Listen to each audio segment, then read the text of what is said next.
तो आज हम पढ़ेंगे फंगस। तो फंगस में क्या है, फंगस में सबसे पहले हमें पढ़ना है कि जो पहला एंटीबायोटिक था पेनिसिलिन, वो जिससे आइसोलेट किया गया था पेनिसिलियम नोटेटम से, वो एक फंगस था। ठीक है, यहाँ से हमें पता चला कि हाँ फंगस नाम की कोई चीज़ होती है। ठीक है, अब ये जो फंगस किंगडम है, इसमें कैसे ऑर्गेनिज्म आते हैं, इसमें यूकारियोटिक ऑर्गेनिज्म आते हैं जिनके पास सेल वॉल होती है काइटिन की। अब काइटिन क्या है, काइटिन एक पॉलीमर है एन एसिटाइल ग्लूकोसामाइन का, जिसे एनएजी कहते हैं। ठीक है, ये मोस्टली मल्टीसेलर होते हैं और हेटेरोट्रोफिक नेचर के होते हैं। ठीक है, मल्टी सेलर में इनमें जो है ज़्यादातर फिलामेंटस होते हैं, लेकिन कुछ ऐसे होते हैं जैसे कि यीस्ट, सैक्रोमाइसिस, जो यूनिसेलर होते हैं। अब यीस्ट जो इंपॉर्टेंट है, तो इसके दो फंक्शन है। ये बेकिंग इंडस्ट्री में यूज़ किया जाता है और ब्रूअर इंडस्ट्री में यूज़ किया जाता है। बेकर इंडस्ट्री में ये ब्रेड बनाने के लिए यूज़ किया जाता है और ब्रूअर्स इंडस्ट्री में ये अल्कोहल बनाने के लिए यूज़ किया जाता है। अब क्योंकि ये हेटेरोट्रॉफिक होते हैं, तो ये दो तरह के हो सकते हैं, सेप्रोफाइटिक और पैरासाइटिक। सेप्रोफाइटिक में ये डेड और डिकेइंग मैटर जो होगा उस पर ग्रो करेंगे, और पैरासाइटिक होंगे तो ये पैरासाइट बनकर रहेंगे किसी ऑर्गेनिज्म पर, या तो उसकी बॉडी के अंदर एंडोपैरासाइट बनकर या उसकी बॉडी के सर्फेस पे एक्टोपैरासाइट बनकर।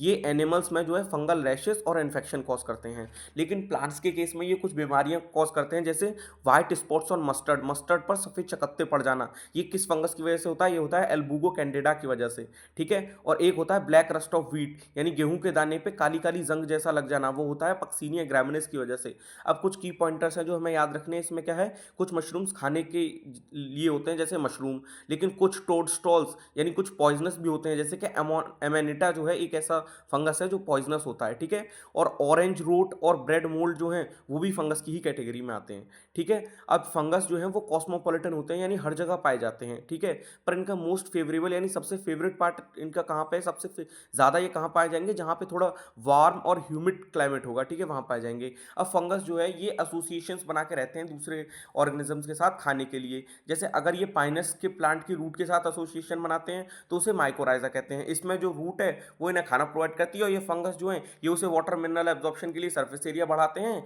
और उसे कवरिंग या प्रोटेक्शन के लिए प्रोटेक्शन प्रोवाइड करते हैं पैथोजेंस और बैक्टीरिया वगैरह के अगेंस्ट। ठीक है, और एक और इनकी एसोसिएशन होती है लाइकेन। लाइकेन में ये फंगस और एलजे जो है एक साथ जो है अपना एसोसिएशन बनाते हैं। इसमें एलगे जो होता है वो फंगस को फूड देता है, और फंगस जो होता है वो लाइकेन को शेल्टर देता है और वाटर और मिनरल एब्जॉर्प्शन के लिए इसका सर्फेस एरिया बढ़ाता है। ठीक है, अब एक बात हमें इसमें याद रखनी है कि लाइकेन इंपॉर्टेंट क्यों है, क्योंकि लाइकेन जो है वो SO2 गैस के लिए बहुत सेंसिटिव होता है। तो ये पॉल्यूटेड एरियाज में नहीं उगता, यानी जहां पर लाइकेन बहुत ज़्यादा पाया जाएगा इसका मतलब वो एरिया बहुत ज़्यादा साफ है, वो एरिया पॉल्यूटेड नहीं है। ठीक है, अब ये फंगस होते हैं ये फिलामेंटस नेचर के होते हैं, मैंने पहले बता दिया।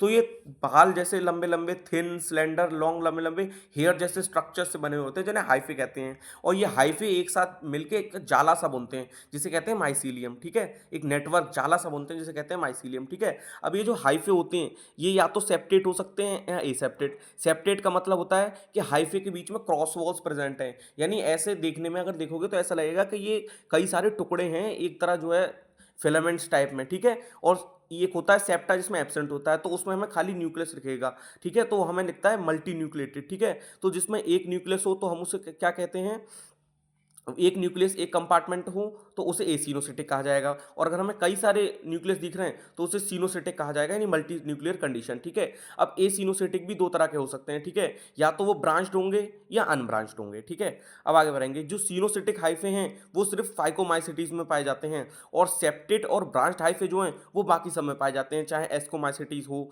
चाहे बेसिडियोमाइसिटीज हो, चाहे ड्यूटेरोमाइसिटीज हो। ठीक है, अब इनमें रिप्रोडक्शन की बात करें तो इनमें रिप्रोडक्शन होता है तीन तरह से। वेजिटेटिव रिप्रोडक्शन इनका होता है फिशन, बडिंग और फ्रेगमेंटेशन द्वारा। ठीक है, एसेक्सुअल रिप्रोडक्शन इनमें होता है, एसेक्सुअल स्पोर्स बनते हैं जैसे कि कॉनिडिया, जूस्पोर, एप्लेनोस्पोर, स्पोरेंजियोस्पोर। ठीक है, और तीसरा इनमें सेक्सुअल रिप्रोडक्शन होता है सेक्सुअल स्पोर से, जैसे एस्कोस्पोर, बेसिडियोस्पोर, ऊस्पोर, ईटीसी। ठीक है, अब इनमें जो गैमीट फ्यूजन होता है और जाइगोट फॉर्मेशन जो होता है इनमें सेक्सुअल रिप्रोडक्शन में, सबसे पहले इनमें क्या है, तीन स्टेप्स में इनका सेक्सुअल रिप्रोडक्शन खत्म होता है।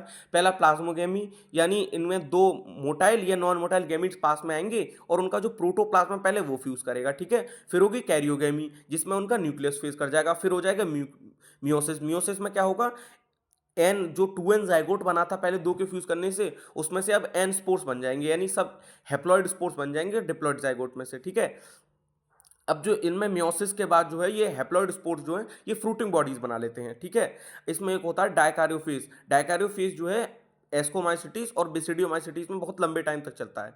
ठीक है, इसमें क्या होता है, अब इनमें कभी-कभी ऐसा होता है कि प्लाज़्मोगेमी के तुरंत बाद कैरियोगेमी नहीं होती है, तो उसे बोलते हैं डाइकैरियोफ़ेज़, यानी बहुत देर तक जो उसमें वो तो हमें जो है 2 न्यूक्लियस दिखते हैं, उस स्टेज को हम डाइकैरियोटिक स्टेज कहते हैं, ठीक है? ये बात याद रखने वाली है। अब पढ़ते हैं इन सबको डिटेल में। तो सबसे पहला है फाइकोमाइसीटीज़। तो फाइकोमाइसीटीज़ क्या है? ये तो हमें फाइकोमाइसीटी जो है ऑब्लिगेट पैरासाइट होते हैं प्लांट में। ये तो फंगस के लिए ये है कि फंगस भाई पैरासाइट होते हैं, ठीक है? अब इनमें जो बात याद रखने वाली है कि ये सिनोसिटिक और सेप्टेट होते हैं, ठीक है? बाकी सारे जितने भी होंगे वो सेप्टेट और ब्रांच्ड होंगे, ठीक है? ये सिर्फ़ इकलौते ऐसे होते हैं जो सिनोसिटिक होते हैं और सेप्टेट होते हैं, ठीक है? अब ये एक्वाटिक होते हैं यानी पानी में पाए जाते हैं, ठीक है? वार्म और ह्यूमिड में, डिकाइंग वुड लकड़ी-वकड़ी पे भी ये ग्रो कर जाते हैं।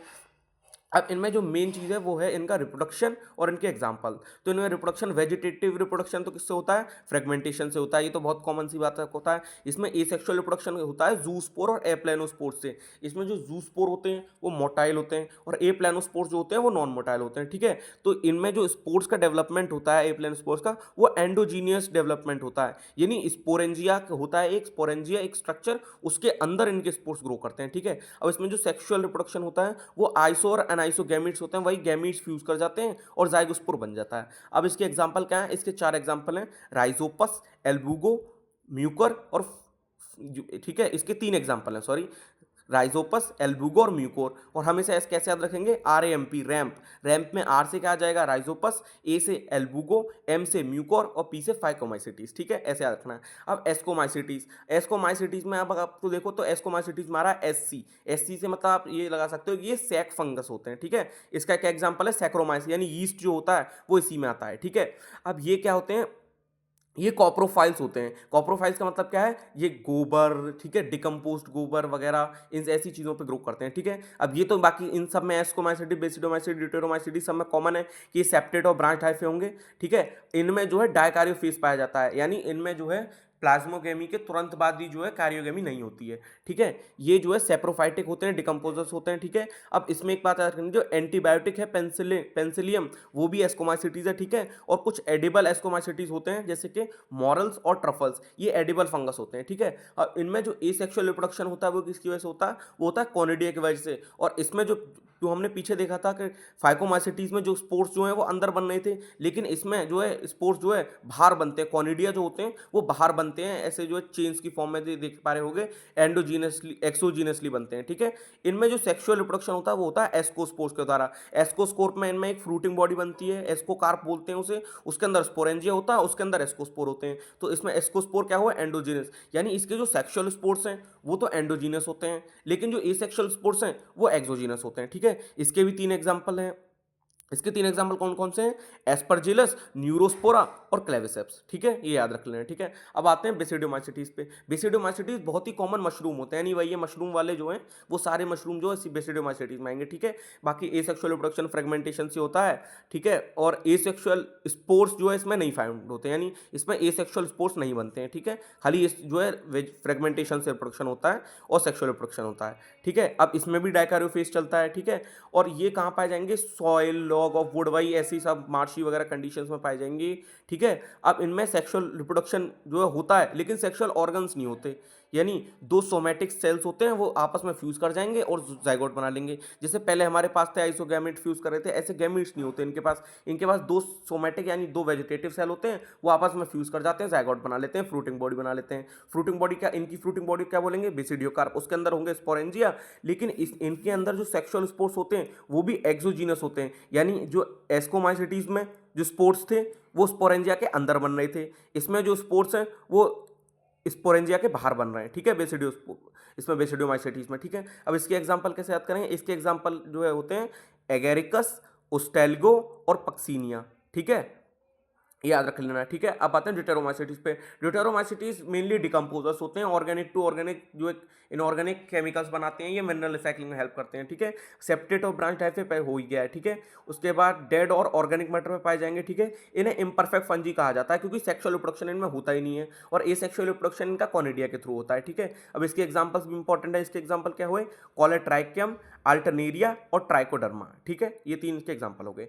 अब एक बात ध्यान देनी थी, हमने जो एस्कोमाइसिटीज में पढ़ा था एक न्यूरोस्पोरा एग्जांपल, तो जो न्यूरोस्पोरा है उसे ड्रोसोफिला ऑफ प्लांट किंगडम कहा जाता है क्योंकि जेनेटिक्स और बायोकेमिस्ट्री में जो है इस न्यूरोस्पोरा को बहुत ज़्यादा एक्सपेरिमेंट्स में बहुत ज़्यादा वाइडली यूज़ किया जाता है, ठीक है? अब एक बात याद रखना कि जो है एक ट्रिक है इसमें कि जो 2 स्पोर्स हैं जो ए से स्टार्ट हो रहे हैं, कौन-कौन से? ए प्लानोस्पोर और एस्कोस्पोर दोनों ही एंडोजिनस होते हैं, ठीक है? यहाँ पे हो गया हमारा फंगस खत्म। अब आते हैं हम वायरस, वायरॉइड और प्राइम्स पे, ठीक है? अब वायरस की बात करें तो वायरस, वायरल और प्राइम्स की बात करें तो ये सब जो है इन तीनों के पास ही कोई सेलुलर ऑर्गेनाइजेशन नहीं होती। ये नॉन लिविंग होते हैं, ठीक है? और आर.एच. व्हिटेकर साहब ने इन्हें किसी भी किंगडम के अंदर प्लेस नहीं किया था। बात करते हैं वायरस की, तो वायरस क्या होते हैं? वायरस ऑब्लिगेट पैरासाइट्स होते हैं, यानी ये सिर्फ पैरासाइट्स ही होते हैं, ठीक है? और ये कुछ नहीं होता, कोई सेल तो होता नहीं है क्योंकि इनका, तो ये एक क्रिस्टल इनर्ट क्रिस्टलाइन पार्टिकल होता है होस्ट सेल के बाहर। अगर ये होस्ट सेल के बाहर है तो ये क्रिस्टलाइन पार्टिकल के जैसा है, मान लो कोई पार्टिकल है बस, ठीक है? लेकिन अगर ये इन्होंने होस्ट सेल को इन्फेक्ट कर दिया तो ये उसकी सारी मशीनरी को टेक ओवर कर लेते हैं, ठीक है, होस्ट की को। उसके बाद ये जो है उस होस्ट सेल की मशीनरी का यूज करके ज़्यादा से ज़्यादा वायरसेस बनाते हैं, ठीक है? इनमें क्या है, इनका एक प्रोटीन कोट होता है नॉन इन्फेक्शनस, लेकिन इनके अंदर जो न्यूक्लिक एसिड होता है वो होता है असल में इन्फेक्शस, ठीक है? अब ये क्या है, बैक्टीरिया के न्यूक्लियोइड के अंदर प्लाज्मिड, ठीक है? अब ये जो है जाते हैं और बैक्टीरिया को अंदर से इन्फेक्ट कर देते हैं उसके डीएनए को। उसके बाद बैक्टीरिया के अंदर जो है ये वायरल पार्टिकल्स जो है बनते रहते हैं। उसके बाद जो है बैक्टीरिया जो है लास्ट में ये अपने होस्ट को किल कर देते हैं, ठीक है? अब ये कैसे हुआ था, इसकी खोज कैसे हुई थी? तो सबसे पहले डीजे इवानोव्स्की नाम के एक साइंटिस्ट थे। 1892 में उन्होंने वायरस को डिस्कवर किया था कि टोबैको प्लांट में एक टोबैको मोज़ाइक डिसीज़ हो रही थी। वो किसी ऐसे एजेंट की वजह से हो रही है जो बैक्टीरिया से छोटा है, यानी वो पता नहीं लगा पाए थे कि ये है क्या। बस उन्होंने कहा था कोई तो चीज़ ऐसी है जो बैक्टीरिया से छोटी है, क्योंकि जब मैं उसे बैक्टीरिया के फिल्टर से जो पास कर रहा हूँ तो वो पास हो जा रही है, ठीक है? उसके बाद आए एम.डब्ल्यू. बेजरनिक, ठीक है, 1898 में। उन्होंने सबसे पहले वायरस को नाम दिया वायरस। तो जो वायरस टर्म था वो किसने दिया था? वो दिया था एम.डब्ल्यू. वर्जिनिक ने, ठीक है? उन्होंने वायरस को क्या कहा था? लिविंग इन्फेक्शियस एजेंट, यानी कॉन्टेजम वाइवम फ्लूइडम, यानी उन्होंने पहला कहा था कि कोई ऐसा एजेंट है जो लिविंग है और इन्फेक्शन कॉज कर रहा है, ठीक है? उसके बाद डब्ल्यू एम स्टैनली ने 1935 में वायरस को क्रिस्टलाइन किया। जब उन्होंने क्रिस्टलाइन किया तो उन्होंने पता चला कि अरे ये तो सिर्फ वायरस का क्रिस्टल जो है ये तो प्रोटीन का बना हुआ है, यानी ये तो बस एक प्रोटीन कोट सा है जिसके अंदर जो है इसका जेनेटिक मटेरियल पाया जा रहा है, ठीक है? उसके बाद अब हम क्या कंक्लूजन में पहुंचे इसके बाद, कि वायरस जो है वो एक न्यूक्लियोप्रोटीन पार्टिकल है, यानी इसके अंदर न्यूक्लिक एसिड भी पाया जा रहा है, प्रोटीन भी पाया जा रहा है। न्यूक्लिक एसिड में इसके अंदर या तो डीएनए होगा या आरएनए होगा, लेकिन दोनों कभी जो है प्रेजेंट नहीं हो सकते। प्रोटीन, इसके अंदर जो प्रोटीन होती है वो इसका जेनेटिक मटेरियल को कवर करती है, उसका नाम होता है कैप्सिड। और ये जो कैप्सिड है ये बहुत सारी सब यूनिट से मिलकर बनी होती है जिन्हें कहते हैं कैप्सोमेयर। और ये कैप्सोमेयर जो पॉलीहेड्रली अरेंज होते हैं, जैसे कि आपने देखा होगा किसमें, बैक्टीरियोफाज में, ठीक है? ये हेलिकली अरेंज किसमें होते हैं? ये या तो पॉलीहेड्रली किस में अरेंज होंगे, बैक्टीरियोफेज में, और हेलिकली किस में अरेंज होंगे, टोबैको मोज़ाइक वायरस में। तो एक टोबैको मोज़ाइक वायरस में ये चीज़ याद करनी है कितने कैप्सोमेर होते हैं, तो 2130 कैप्सोमेर होते हैं, ठीक है? ठीक है, अब जो है हर वायरस के अंदर जो है अपना स्पेसिफिक जेनेटिक मटेरियल, यानी अलग अलग जेनेटिक मटेरियल होता है। जैसे बैक्टीरियोफाज में डबल स्टैंडर्ड डीएनए पाया जाता है, जो प्लांट वायरसेस होते हैं उनमें सिंगल स्टैंडर्ड आरएनए पाया जाता है, और एनिमल वायरसेस में डबल स्टैंडर्ड डीएनए भी पाया जा सकता है, सिंगल स्टैंडर्ड आरएनए भी पाया जा सकता है, और डबल स्टैंडर्ड आरएनए भी पाया जा सकता है, ठीक है? अब बात करते हैं इनकी डिसीज की। डिसीज बहुत इंपॉर्टेंट है। तो प्लांट्स में इनकी कौन कौन सी डिसीज होती है? Stunted growth, dwarfness, mosaic formation, leaf rolling, leaf Corning, when clearing, यानी प्लांट में ये प्लांट की हाइट छोटी कर सकते हैं, ठीक है, बौना कर सकते हैं प्लांट्स को, ठीक है, उस पर चकत्ते आ सकते हैं, स्पॉट्स बन सकते हैं, इनकी पत्तियां मुड़ सकती हैं, पत्तियां बीच में से कर्ल करनी शुरू हो सकती हैं, यानी कट कट के होना शुरू हो सकती हैं। इनकी वेन जो है, वेन्स जो होती हैं लीव में, वो सब वेन जो है सूखने हो सकते हैं। क्लोरोसिस हो सकता है, यानी क्लोरोफिल का लॉस हो सकता है। नेक्रोसिस हो सकता है, यानी प्लांट के टिश्यूज की डेथ होनी शुरू हो जाएगी, ठीक है? अब ये वायरसेस जो है ये ह्यूमन में क्या क्या डिसीज कॉज करते हैं, तो इसकी एक ट्रिक याद करने की, हेम्स एमआरपी। हेम्स यानी एच से हर्पिस, ए से एड्स, आई से इन्फ्लुएंजा, एम से मम्स, एस से स्मॉल पॉक्स, एम से मीसल्स, आर से रुबेला, पी से पोलियो। अब बात करते हैं वायरॉइड्स की। तो वायरॉइड्स क्या होते हैं? ये बहुत छोटे छोटे आरएनए के मॉलिक्यूल्स होते हैं, बहुत ही कम लो मॉलिक्यूलर वेट होता है क्योंकि इनमें कैप्सिड नहीं होता, ठीक है? इनकी डिस्कवरी किसने की थी? इनकी डिस्कवरी की थी टीओ डायनर साहब ने 1971 में, ठीक है? ये वायरस जो है ये वायरस से छोटे होते हैं, लेकिन इनमें कोई प्रोटीन कोट नहीं होता, यानी ये मान लो वायरस में क्या था, न्यूक्लिक एसिड और प्रोटीन था, लेकिन इनमें वायरस में प्रोटीन नहीं होता, खाली इनका कोई न्यूक्लिक एसिड होता है, ठीक है? ये क्या कॉज करते हैं? ये potato spindle tuber disease cause करते हैं पोटैटो में, जिससे जो पोटैटो होता है वो पतला होता जाता है और जो पोटैटो की फसल है, यील्ड है, वो गिरती जाती है वायरस में, ठीक है? अब बात करते हैं प्रायंस की, ठीक है? अब प्रायंस क्या होते हैं? प्रायंस जो होते हैं, पहले वायरॉइड्स क्या थे? खाली जेनेटिक मटेरियल था। प्रायंस क्या होता है? खाली प्रोटीन का कोट होता है, उसके अंदर कोई जो है जेनेटिक मटेरियल नहीं होता, ठीक है, खाली एक प्रोटीनियस पार्टिकल होता है जो इन्फेक्शन कॉज करता है, ठीक है। ये प्राइमरी स्ट्रक्चर होता है प्रोटीन का, ठीक है। इसमें अगर करेक्ट फोल्डिंग हो जाए तो जो है इनका जो है टर्शरी स्ट्रक्चर बन जाएगा प्रोटीन का, ठीक है। ये वर्क करते हैं हमारे सेल में, ठीक है। उसके बाद जो है अगर इनकी इनकरेक्ट फोल्डिंग हो जाए तो एक मिसफोल्डेड जो है टर्शरी पार्टिकल बन जाएगा जो हमारे ब्रेन में कॉज कर सकता है, कई सारी डिसीज कॉज करता है। यानी प्रायोन्स जो होते हैं अगर ये अच्छे से जो है इनकी करेक्ट फोल्डिंग हो गई तो ये हमें हेल्प कर देंगे, लेकिन अगर ये मिसफोल्डिंग हो गई, इनके अच्छे से हेल्प नहीं हुई, तो ये हमें डिसीज कर सकते हैं, ब्रेन डिसीज। इनमें कौन कौन सी, जैसे ये मैड काउ डिसीज करते हैं, जिसे बोवेन स्पॉन्जिफॉर्म भी बोला जाता है कैटल्स के अंदर, ठीक है। और ये जैकब डिसीज करते हैं मैन में, जिसे क्रोट्जेफेल्डेट कहा जाता है, ठीक है। यहीं पे हमारा फंगस, वायरस, वायरॉइड्स और प्रायंस खत्म होता है इसका पार्ट 2, ठीक है। Thank you.